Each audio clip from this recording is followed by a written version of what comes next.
मैंने बस तुमसे सिर्फ इतना कहा था कि मेरी शर्ट प्रेस कर दो। अगर ये सारे काम तुम नहीं करोगी तो और कौन करेगा? आखिरकार तुम मेरी पत्नी हो।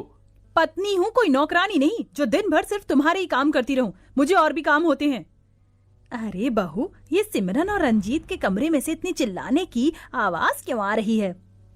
माँ जी आप चाय पीजिए, मैं देख कर आती हूँ। कनिका जैसे ही अपने देवर देवरानी के कमरे में जाती है तो देखती है कि उन दोनों में महायुद्ध छिड़ चुका है। तुम दोनों सुबह सुबह फिर शुरू हो गए। तुम्हारी लड़ने की आवाज बाहर तक आ रही है। माँ जी का ही लिहाज कर लिया करो। अपनी जेठानी की बात सुन सिमरन गुस्से में बाहर चली जाती है, जिसे देख कनिका भी उसके पीछे पीछे जाती है। सिमरन ये सब क्या है? रोज रोज ऐसे अपने पति से लड़ाई करना ठीक है क्या? भाभी, अब आप भी उनकी साइड ले रही हो। कोई नहीं समझता मुझे। अपनी जेठानी की बातों को समझने की बजाय सिमरन मुंह बनाकर बैठ जाती है। अरे नहीं यार, ये भी कोई बोलने की बात है। मैं जरूर आऊंगा, ठीक है, बाय। किससे बात कर रहे थे कॉल पर इतना हंस हंस के? जरूर कोई लड़की होगी। अरे लड़की नहीं है, मेरा दोस्त है राहुल। पागल किसी और को बनाना। तुम्हारा किसी और लड़की के साथ चक्कर चल रहा है ना? बस भी करो, जो भी मन में आ रहा है बोली जा रही हो। जो भी कह रही हूँ सच कह रही हूँ। मेरी मत मारी गई थी जो मैंने तुम जैसे गिरे हुए इंसान से शादी कर ली। इतना कहकर सिमरन गुस्से में कमरे में चली जाती है।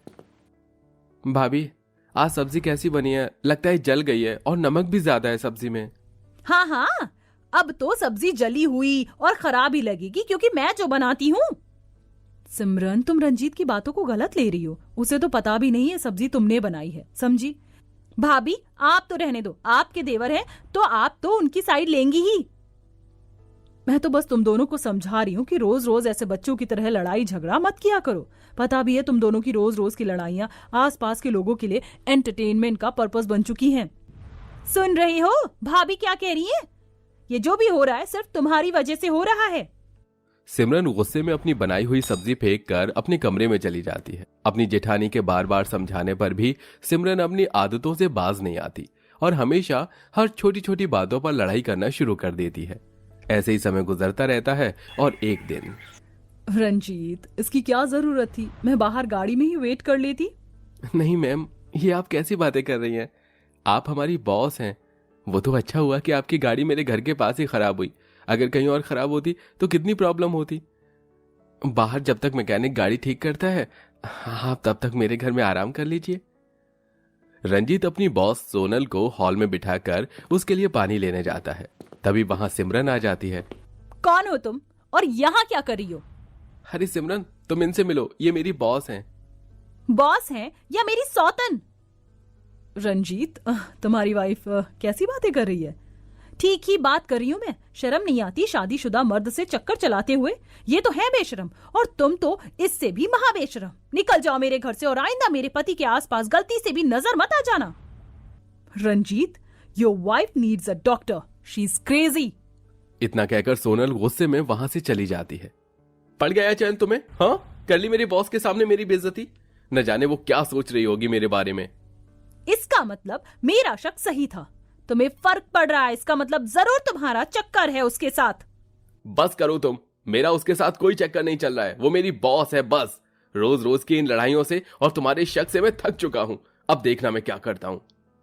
इतना कहकर रंजीत गुस्से में घर से बाहर चला जाता है। सिमरन, शक करने की भी हद होती है। आज तो तुमने अपनी सारी हदें पार कर दी। अगर रंजीत ने कुछ ऐसा वैसा कर लिया तो तुम क्या करोगी? वो कुछ नहीं करेगा, बस नाटक कर रहा है। गया होगा अपनी गर्लफ्रेंड के पीछे उसे मनाने के लिए। उस पूरी रात रंजीत घर नहीं आता, जिसके चलते सभी लोग काफी परेशान होते हैं। ना जाने मेरा बच्चा कहाँ है, अभी तक घर नहीं आया। माँ जी आप परेशान मत होइए। कनिका इतना बोलती है कि तभी अचानक उनके घर के दरवाजे की घंटी बजती है। कनिका जैसे ही घर का दरवाजा खोलती है तो उसे अपनी आंखों पर यकीन नहीं होता। रंजीत शादी के जोड़े में अपने से 10-15 साल उम्र में छोटी लड़की के साथ खड़ा होता है। ये कौन है रंजीत, और तुम दोनों शादी के जोड़े में क्यों हो? भाभी, ये मेरी पत्नी है, इसका नाम स्नेहा है। क्या पत्नी? मैं जानती थी कि ये आदमी एक दिन ऐसा ही करेगा, लेकिन मैंने ये नहीं सोचा था कि ये आदमी इस बच्ची से शादी करेगा। इसकी तो उम्र ही मुझे 13-14 साल की लग रही है। तेरे माँ बाप ने तुझे क्या यही सीख दी थी? मुंह संभाल कर बात करो सौतन जी, मैं अब इस घर की बहू हूँ, समझी? चलिए जी, अब हम अंदर चलते हैं। स्नेहा रंजीत का हाथ पकड़ती है और दोनों अपने कमरे में चले जाते हैं। रंजीत का एक छोटी सी बच्ची से शादी करना सिमरन को बहुत गुस्सा दिलाता है। रात है पर ये एक्सिस बैंक है, ये यहाँ नहीं तो यहाँ ओपन है। Hi guys, how are you? Hi guys. एक कस्टमर है, उनके बेटे। रंजीत जी देखिए, आज आप ये शर्ट पहनकर ऑफिस जाएंगे। वाह, ये तो मेरा फेवरेट कलर है, आज मैं यही पहनूंगा। स्नेहा और रंजीत आपस में बात कर ही रहे होते हैं कि तभी वहां गुस्से में सिमरन आती है। नहीं, आप ये शर्ट नहीं पहनेंगे। क्यों? जब मैं तुम्हें मेरी शर्ट प्रेस करने के लिए बोलता था तब तो तुम लड़ने के लिए आ जाती थी, और अब मेरी दूसरी पत्नी ये सब कर रही है तो तुम्हें प्रॉब्लम हो रही है। रंजीत की बात सुन सिमरन गुस्से में वहां से चली जाती है। ये देखिए, आज मैंने आपके लिए अपने हाथों से आपके मनपसंद राजमा चावल बनाए हैं। अरे वाह, तुम तो खाना भी बना लेती हो, इतनी सी उम्र में तुम्हें सारे काम आते हैं। पत्नी हूँ आपकी, और अगर ये सारे काम मैं नहीं करूंगी तो और कौन करेगा? काश मैं तुमसे पहले ही शादी कर लेता। हाँ हाँ, क्यों नहीं, जब ये पैदा हुई थी तभी इससे शादी कर लेते। शर्म तो आई नहीं होगी एक छोटी सी बच्ची से शादी करने में।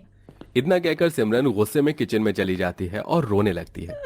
क्या हुआ सिमरन, तुम रो क्यों रही हो? आप सब जानकर भी मुझसे पूछ रही हैं, जो हक मेरा है, जो सारे काम मुझे करने चाहिए, वो सब वो लड़की कर रही है। तो इसमें हर्ज ही क्या है? तुमने कब रंजीत का कोई काम किया है? और अगर अब उसकी दूसरी पत्नी कर रही है तो तुम्हें क्या दिक्कत है? कनिका की बात सुन सिमरन और रोने लगती है, और ऐसे ही कुछ दिन गुजर जाते हैं। रंजीत शादी करके लाई उस बच्ची के साथ हर दिन कहीं न कहीं घूमने जाता है, उसे शॉपिंग कराता, डिनर डेट पर ले जाता और उसका काफी अच्छे तरीके से ध्यान रखता। ये सब देख सिमरन काफी ज्यादा दुखी रहने लग गई थी। अरे सिमरन संभाल कर, देखो उंगली जल गई ना तुम्हारी। और जो मेरा दिल जल रहा है उसका क्या भाभी? सिमरन इतना बोलती है कि तभी उन्हें हॉल में से चिल्लाने की आवाज आती है। कनिका सिमरन जैसे ही हॉल में जाते हैं। क्या हुआ रंजीत, सब ठीक तो है? ये आवाज कैसी? भाभी, स्नेहा गिर गई। मैंने कितनी बार कहा इससे कि आराम से काम किया करे। रंजीत जी, बहुत दर्द हो रहा है मेरे पैर में। रंजीत स्नेहा को उठाता है और सोफे पर बिठाकर उसके पैर पर दवाई लगाने लगता है। ये देख अब सिमरन अपने आप पर कंट्रोल नहीं रख पाती और वो स्नेहा के पास जाकर उसे सोफे से नीचे उतारकर गुस्से से कहती है, निकल जाओ मेरे घर से, बहुत देख लिया ड्रामा। सिमरन, ये क्या बदतमीजी है? भूलो मत, ये मेरी पत्नी है। आपकी पत्नी मैं हूँ, ना कि ये। आप जानते हैं एक पत्नी के रहते हुए दूसरी शादी करना गैर कानूनी है, वो भी एक नाबालिग से। अच्छा, अब तुम्हें ये बात याद आ रही है कि तुम मेरी पत्नी हो। जब मुझे तुम्हारी जरूरत थी, मुझे तुमसे कुछ काम होता था, तब कहां गया था तुम्हारा ये पत्नी धर्म? भूलो मत, तुम्हारी वजह से ही मुझे इससे दूसरी शादी करनी पड़ी। इन सब की जिम्मेदार तुम हो। रंजीत की बात सुन सिमरन को वो पल याद आने लगते हैं जब वो रंजीत से जानबूझकर लड़ाई करती थी, जिसे याद करके सिमरन की आंखों में आंसू आ जाते हैं। आप सही कह रहे हैं, गलती मेरी थी, लेकिन अब जब मुझे मेरी गलती का एहसास है तो मैं कुछ नहीं कर सकती। आप सभी लोग मुझे माफ कर दीजिएगा, मैं जा रही हूँ आपकी जिंदगी से हमेशा हमेशा के लिए। सिमरन की बात सुन सभी लोग उस पर हंसने लगते हैं, जिसे देखकर सिमरन, आप सभी लोग मुझ पर हंस क्यों रहे हैं? क्योंकि आखिरकार हमारा प्लान सक्सेसफुल हुआ। कैसा प्लान? उस रात जब रंजीत गुस्से में घर से बाहर चला गया था तो मैं भी उसके पीछे गई थी। रुक जाओ रंजीत, कहाँ जा रहे हो तुम? भाभी, घर छोड़कर जा रहा हूँ, थक चुका हूँ मैं रोज रोज की लड़ाइयों से। सही कह रहे हो तुम, लेकिन घर छोड़कर जाना ये कोई सॉल्यूशन नहीं है। मेरे पास एक आइडिया है।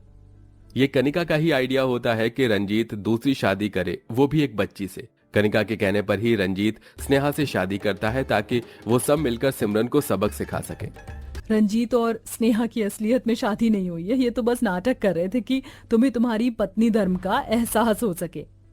मैं तो कनिका दीदी की काजिन हूँ, उनके कहने पर ही मैंने ये सब कुछ किया था। तुम चाहे मुझसे जितनी भी लड़ाई कर लो, रूठ जाओ, गुस्सा करो, लेकिन मैं कभी किसी और लड़की के बारे में सोच भी नहीं सकता हूँ। मैंने तो बस ये सब कुछ हमारे रिश्ते को ठीक करके उसे बचाने के लिए किया है। रंजीत की बात सुन सिमरन रोते हुए अपने पति के गले लग जाती है, जिसके बाद अब सिमरन रंजीत से लड़ाई करना हमेशा हमेशा के लिए बंद कर देती है और अब दोनों पति पत्नी खुशी खुशी एक साथ रहते हैं।